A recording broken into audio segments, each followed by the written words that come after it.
네, 안녕하세요. 승승장구 이프로입니다. 오늘은 바이낸스의 CEO인 리처드 탱과 그리고 리플의 CEO인 브래드 갈링하우스의 인터뷰를 가지고 와 봤는데요. 암호화폐 다음 10년에 대한 접근성과 성장을 위한 장애물과 기회에 대한 내용인데요. 세계 최대 규모의 암호화폐 거래소의 CEO와 이제 리플의 CEO라는 암호화폐 거물의 인터뷰인 만큼 여러분들도 한 번쯤은 보시면 좋으실 것 같아서 제가 준비를 해 봤고요.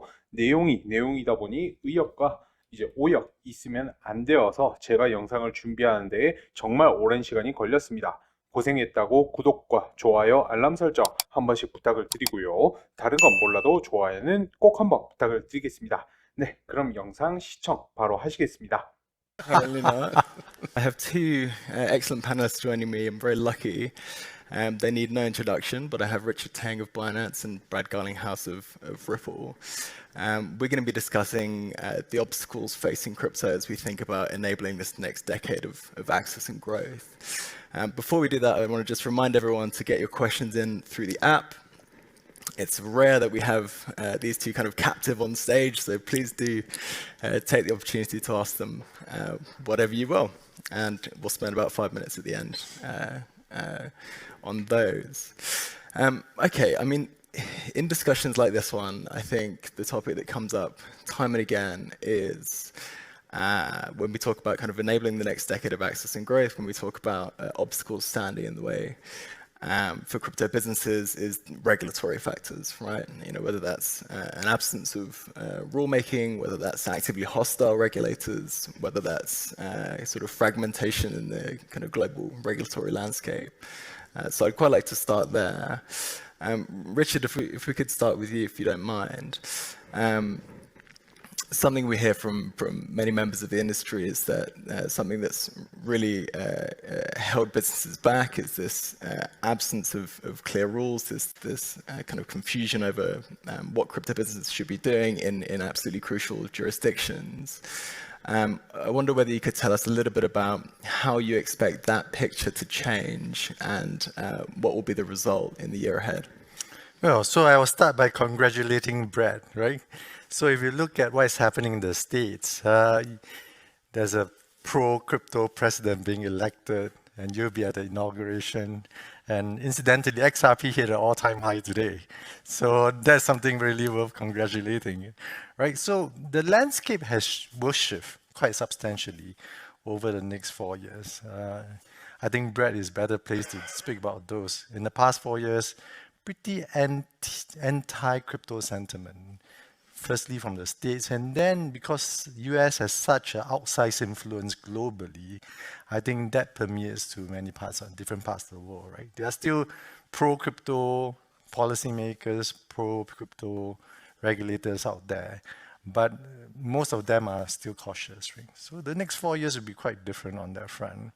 So we are going to move from a period of regulatory uncertainty, lack of regulatory clarity, I suspect, into a period where we're going to face challenges with regulatory harmonization.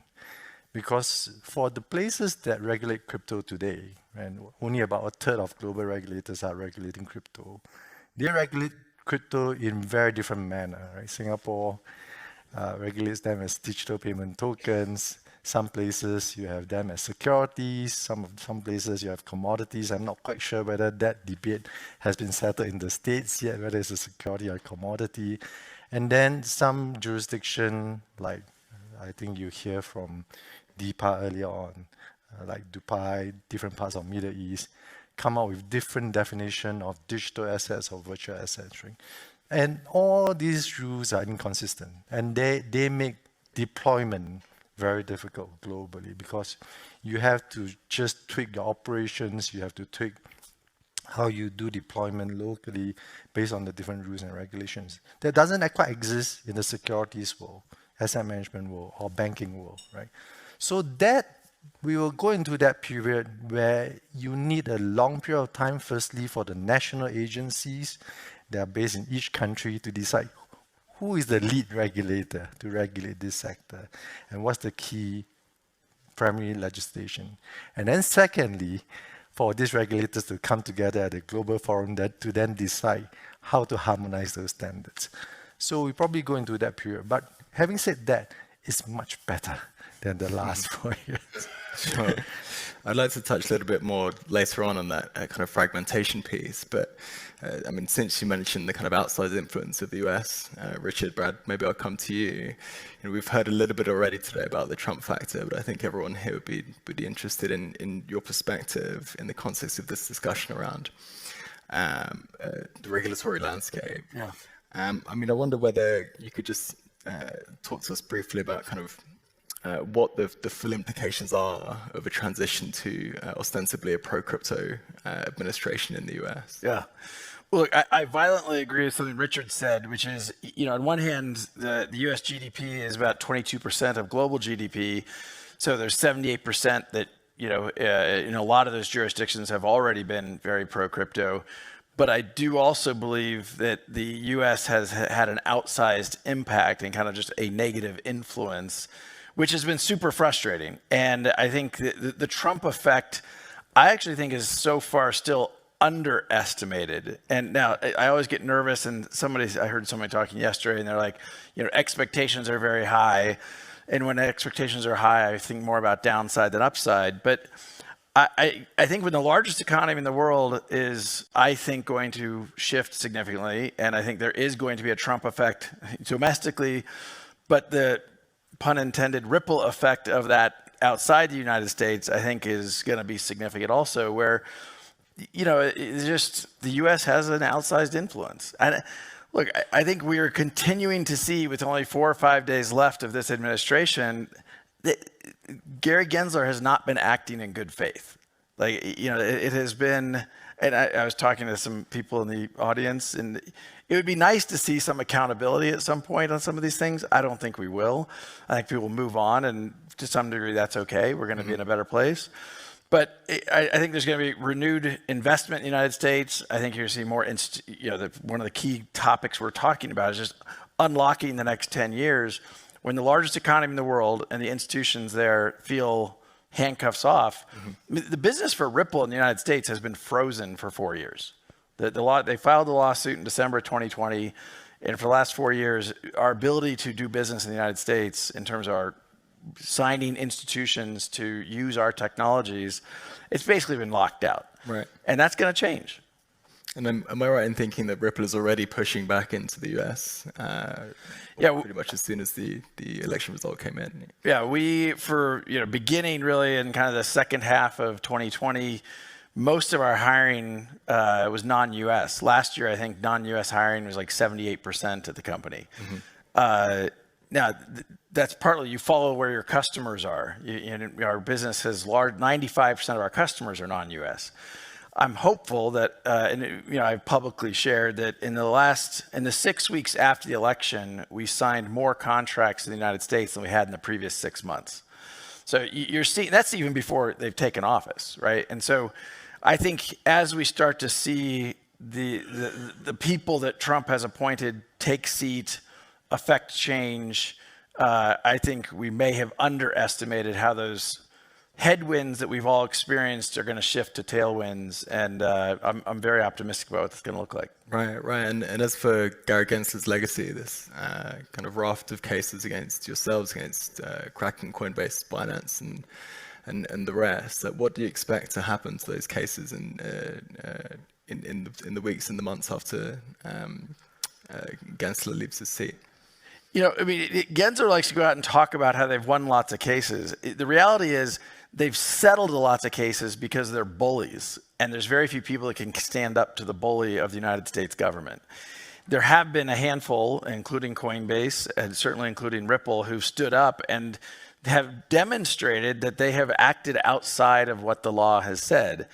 And, it's frustrating to not be able to have worked constructively and said, hey, look, is there gray area? Does the Howey test work here? Does a test from 1946, I think it was 46, 48, somewhere around there, does it make sense? I have already experienced personally, since the election, the outreach, the engagement with the people coming into office is very real, and they're trying to figure, hey, let's figure out how to make this work.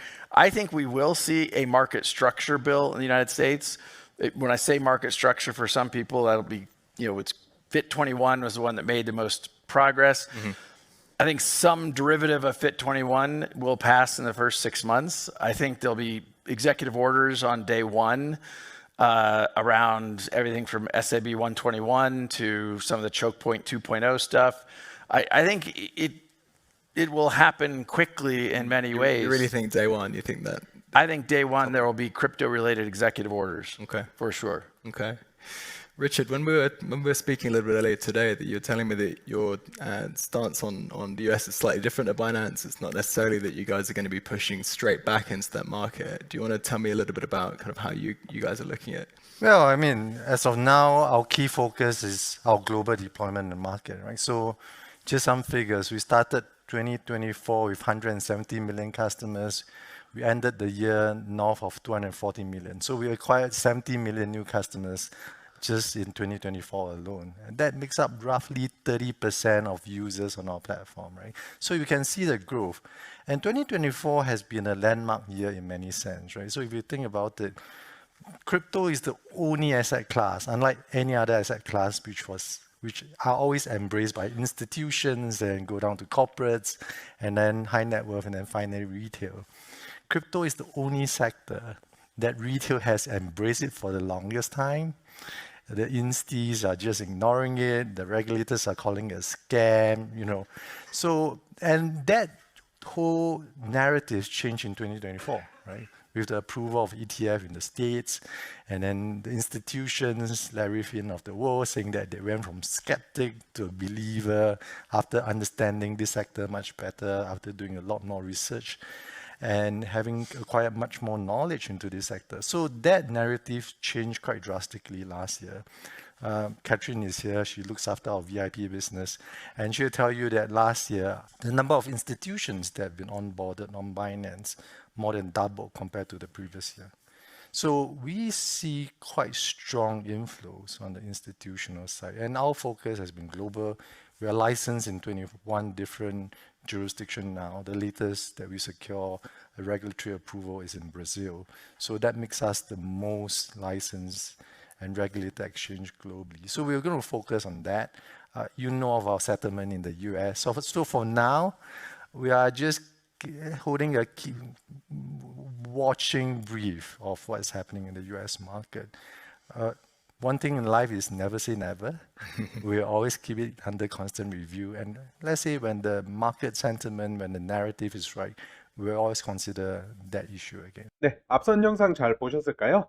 오늘 영상의 요지는 이것이었습니다. 암호화폐 산업이 직면한 가장 반복적인 장애물 중 하나는 바로 규제인데요.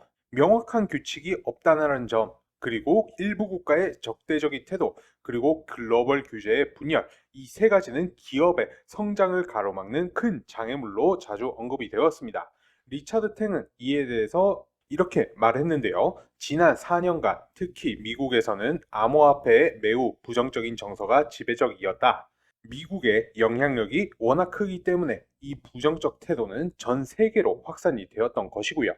하지만 앞으로는 규제가 없어서 혼란스러운 시대에서 이제 규제 조화를 시도해야 하는 새로운 단계로 넘어가게 됩니다.